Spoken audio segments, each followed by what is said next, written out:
गोलगप्पा बेचने वाले से आईपीएस तक का एक प्रेरणादायक लंबी कहानी। रमेश एक छोटे से कस्बे में रहता था। उसका घर कच्ची दीवारों से बना था। छत से बरसात में पानी टपकता था और घर में सुख सुविधा के नाम पर बस 2 वक्त की रोटी ही सबसे बड़ी उपलब्धि थी। उसके पिता कभी रिक्शा चलाते थे, लेकिन एक दुर्घटना के बाद वे बिस्तर पर आ गए। घर की सारी जिम्मेदारी अचानक रमेश के नन्हे कंधों पर आ गई। पढ़ाई छूटने लगी। स्कूल की जगह अब उसकी दुनिया एक छोटा सा ठेला था, जिस पर वो रोज गोलगप्पे बेचता था। सुबह होते ही वो पानी भरता, आलू उबालता, चटनी बनाता और शाम तक ग्राहकों को मुस्कान के साथ गोलगप्पे खिलाता। लोग उसे सिर्फ गोलगप्पा वाला लड़का कहते थे। किसी ने उसके नाम या उसके सपनों को जानने की कोशिश नहीं की। रात को जब पूरा शहर सो जाता, तब रमेश की असली दुनिया शुरू होती। सड़क किनारे लगी एक स्ट्रीट लाइट के नीचे वो पुरानी किताबें खोलकर बैठ जाता। कई बार थकान से आंखें बंद हो जाती, लेकिन फिर वो खुद से कहता, अगर आज पढ़ नहीं पाया तो जिंदगी भर यही ठेला लगाना पड़ेगा। एक दिन उसने अखबार में एक आईपीएस अफसर की तस्वीर देखी। सधी हुई वर्दी, चेहरे पर आत्मविश्वास और आंखों में सख्ती के साथ करुणा। उस दिन पहली बार रमेश ने खुद से कहा, मैं भी एक दिन ऐसा ही बनूंगा। लेकिन सपने देखना आसान होता है, उन्हें पूरा करना नहीं। मोहल्ले के लोग उस पर हंसते थे। कोई कहता, अरे गोलगप्पा बेचने वाला अफसर बनेगा। कोई मजाक उड़ाता, पहले सही से चटनी बना ले, फिर आईपीएस बनना। ये शब्द उसके दिल में चुभते थे, लेकिन वो चुपचाप सब सह जाता। समय बीतता गया। रमेश ने स्कूल फिर से ज्वाइन किया, प्राइवेट से परीक्षा दी और किसी तरह पास होता गया। पैसे की कमी थी, कोचिंग तो दूर की बात थी। वो पुराने नोट्स, लाइब्रेरी की किताबें और अखबार ही उसका सहारा थे। पहली बार यूपीएससी की परीक्षा दी, असफलता मिली। रिजल्ट देखकर उसकी आंखों में आंसू आ गए। लगा जैसे सब कुछ खत्म हो गया हो। उसने सोचा, शायद मैं इसके लायक नहीं हूं। लेकिन उसकी मां ने उसका हाथ पकड़कर कहा, बेटा, हार उसी दिन होती है जिस दिन इंसान कोशिश छोड़ देता है। दूसरी बार भी वो असफल हुआ। हालात और कठिन हो गए। कई बार उसे ठेला बेचने का भी मन किया, लेकिन फिर वही सपना, वही वर्दी, वही अखबार की तस्वीर उसे रोक लेती। तीसरी बार उसने पूरी ताकत झोंक दी। दिन में काम, रात में पढ़ाई, सुबह दौड़ और बीच बीच में भूख। शरीर थक जाता था, लेकिन मन मजबूत होता जा रहा था। और फिर वो दिन आया। रिजल्ट की सूची में उसका नाम था आईपीएस। रमेश की आंखों से आंसू बह निकले। उसकी मां रो रही थी। पड़ोसी हैरान थे और वही लोग जो कभी हंसते थे, आज उसे सलाम कर रहे थे। जब रमेश पहली बार आईपीएस की वर्दी पहनकर उसी सड़क से गुजरा जहां कभी वो गोलगप्पे बेचा करता था, तो उसकी आंखें नम हो गई। उसने खुद से कहा, गरीबी कभी गुनाह नहीं होती, गुनाह होता है सपनों को मार देना। ये कहानी सिर्फ रमेश की नहीं है, ये हर उस इंसान की कहानी है जो हालातों से लड़कर अपने सपनों को जिंदा रखता है। अगर इरादे मजबूत हो तो गोलगप्पा बेचने वाला लड़का भी आईपीएस अफसर बन सकता है। ट्रेनिंग और पहली पोस्टिंग। हैदराबाद की पुलिस अकादमी में कठिन ट्रेनिंग पूरी करने के बाद रमेश को अपनी पहली पोस्टिंग मिली। जब वो अपने जिले में पहुंचा तो उसका भव्य स्वागत हुआ। लेकिन रमेश का मन कहीं और था। वो अपनी गाड़ी रुकवाकर उसी पुराने चौराहे पर गया जहां उसका गोलगप्पे का ठेला लगता था। वहां आज एक नया लड़का ठेला लगा रहा था। रमेश ने गाड़ी से उतरकर उसके पास जाकर गोलगप्पे खाए और चुपचाप उसे 500 रुपए दिए। लड़के ने कहा, साहब, इतने पैसे? रमेश मुस्कुराया और बोला, ये तुम्हारी मेहनत की नहीं, तुम्हारे सपनों की पेशगी, एडवांस है। पढ़ना मत छोड़ना। माफिया से सामना। रमेश की ईमानदारी और कड़क मिजाज की चर्चा जल्द ही पूरे जिले में फैल गई। उसे एक ऐसे इलाके की जिम्मेदारी दी गई जहां अवैध खनन, इलीगल माइनिंग और शिक्षा माफिया का बोलबाला था। एक दिन शहर के सबसे बड़े रसूखदार व्यक्ति ने रमेश के ऑफिस में कदम रखा।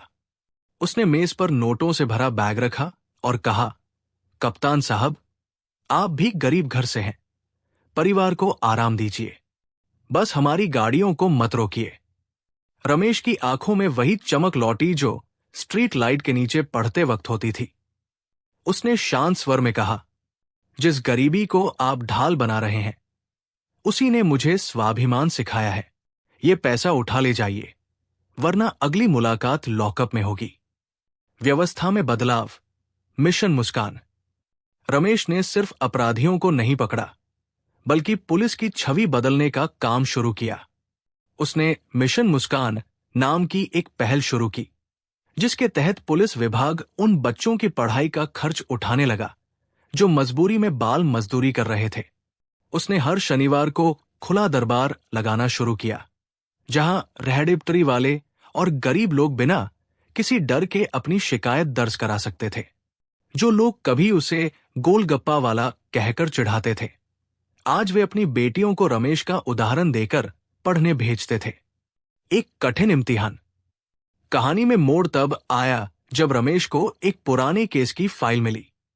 पता चला कि जिस दुर्घटना में उसके पिता का पैर टूटा था, वो कोई हादसा नहीं, बल्कि एक अमीर बिगड़ैल बाप के बेटे की हिट एंड रन की साजिश थी। दबाव बहुत बड़ा था।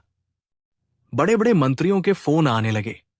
रमेश के सामने एक तरफ उसका करियर था और दूसरी तरफ उसके पिता का वह दर्द जो उन्होंने सालों सहा था। रमेश ने बिना डरे चार्जशीट फाइल की।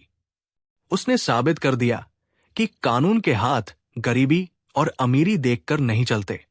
उस रसूखदार को जेल हुई। जिस दिन कोर्ट का फैसला आया, रमेश घर गया और अपने पिता के पैरों में अपनी कैप रख दी। पिता की आंखों में गर्व के आंसू थे। कहानी का सार, आज रमेश एक सम्मानित आईजी रैंक पर है। वो अक्सर स्कूलों में जाकर बच्चों से कहता है, मेरे हाथ में कभी गोलगप्पे की प्लेट थी, आज कानून की लाठी है। फर्क सिर्फ एक चीज ने पैदा किया, मेहनत और खुद पर अटूट विश्वास।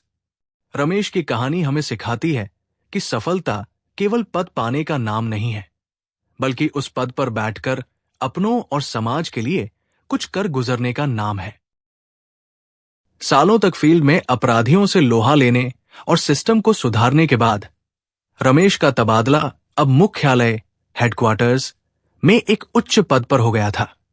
अब उसके पास केवल एक जिला नहीं, बल्कि पूरे प्रदेश की पुलिसिंग को नई दिशा देने की ताकत थी। एक पुरानी मुलाकात। एक दिन रमेश अपनी आधिकारिक गाड़ी से एक सरकारी स्कूल के निरीक्षण के लिए जा रहा था। अचानक उसकी नजर सड़क किनारे एक बूढ़े व्यक्ति पर पड़ी, जो फटे हाल में जमीन पर बैठा रो रहा था। रमेश ने गाड़ी रुकवाई। पास जाकर देखा तो वो वही पड़ोसी था जिसने सालों पहले रमेश का मजाक उड़ाते हुए कहा था, चटनी बनाना सीख ले, अफसर बनना तेरे बस की बात नहीं। उस व्यक्ति का बेटा उसे घर से निकाल चुका था। रमेश ने उसे पहचाना, लेकिन मन में कड़वाहट की जगह करुणा थी। उसने उसे उठाया, खाना खिलाया और एक वृद्धाश्रम में उनके रहने का सम्मानजनक प्रबंध करवाया। जाते समय उस बूढ़े व्यक्ति ने कांपते हाथों से रमेश का सिर सहलाया और कहा, बेटा, तू सिर्फ बड़ा अफसर नहीं बना, तू बहुत बड़ा इंसान बन गया। सपनों की पाठशाला की शुरुआत। रमेश को एहसास हुआ कि देश में हजारों रमेश आज भी स्ट्रीट लाइट के नीचे पड़ रहे होंगे। उसने सरकार के सामने एक प्रस्ताव रखा और अपने वेतन का एक बड़ा हिस्सा दान कर सपनों की पाठशाला नाम का एक प्रोजेक्ट शुरू किया। इस प्रोजेक्ट के तहत पुलिस थानों के खाली पड़े कमरों में शाम को गरीब बच्चों के लिए कोचिंग क्लास शुरू की गई। रमेश खुद रविवार के दिन वर्दी उतारकर साधारण कपड़ों में बच्चों को गणित और इतिहास पढ़ाने जाता। वो बच्चों से कहता, ये मत देखो कि तुम्हारे हाथ में आज क्या है, ये देखो कि तुम अपने दिमाग में क्या भर रहे हो। पिता की अंतिम इच्छा। रमेश के पिता अब काफी वृद्ध हो चुके थे। एक दिन उन्होंने रमेश से कहा, बेटा, तू अफसर बन गया, सब कुछ मिल गया, लेकिन मेरी इच्छा है कि तू एक बार फिर उसी पुराने ठेले पर चले जहां से हमारी जिंदगी बदली थी। रमेश अपनी वर्दी पहनकर पूरे लावलशकर के साथ अपने पुराने कस्बे पहुंचा। उसने उसी जगह पर एक भव्य कौशल विकास केंद्र, स्किल डेवलपमेंट सेंटर का उद्घाटन किया। उसने वहां एक पत्थर लगवाया जिस पर लिखा था, कड़ी मेहनत का कोई विकल्प नहीं है और गरीबी सफलता के रास्ते की दीवार नहीं, बल्कि एक सीढ़ी है। कहानी का अंत, द लेगेसी। रिटायरमेंट के दिन पुलिस मुख्यालय में रमेश को विदाई दी जा रही थी। हजारों की भीड़ जमा थी।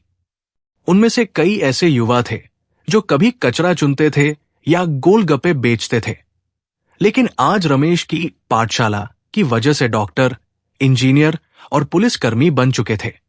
रमेश ने अपने अंतिम भाषण में बस इतना कहा, जब मैंने गोलगप्पे बेचना शुरू किया था तब मेरा लक्ष्य सिर्फ पेट भरना था। जब मैंने पढ़ना शुरू किया तब मेरा लक्ष्य खुद को साबित करना था। लेकिन जब मैं आईपीएस बना तब मुझे समझ आया कि असली सफलता वह है जब आप दूसरों के जीवन का अंधेरा दूर कर सकें। निष्कर्ष, रमेश की यात्रा एक चक्र की तरह पूरी हुई।